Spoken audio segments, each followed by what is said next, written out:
المرتبة الثالثة الإحسان، ركن واحد وهو أن تعبد الله وحده كأنك تراه فإن لم تكن تراه فإنه يراك.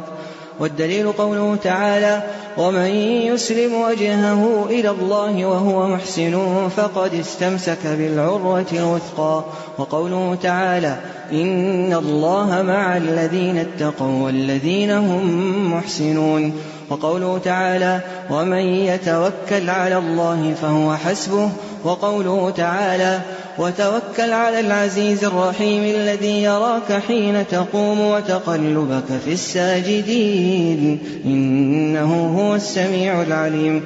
وقوله: وما تكون في شأن وما تتلو منه من قرآن ولا تعملون من عمل إلا كنا عليكم شهودا إذ تفيضون فيه.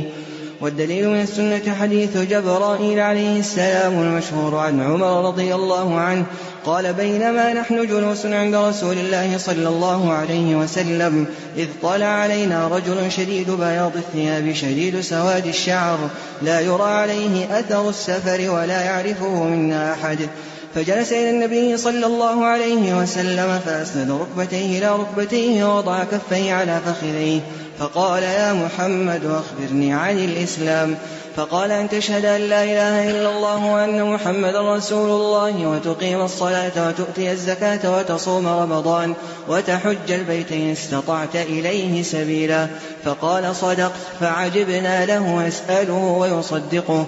قال: أخبرني عن الإيمان. قال: أن تؤمن بالله وملائكته وكتبه ورسله واليوم الآخر وبالقدر خيره وشره.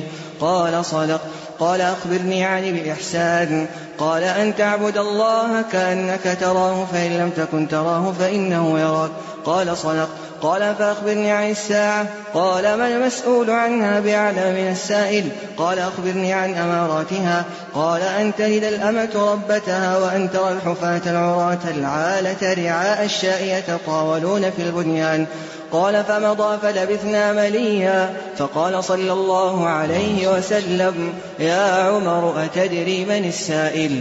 قلنا: الله ورسوله أعلم. قال: هذا جبريل أتاكم يعلمكم أمر دينكم.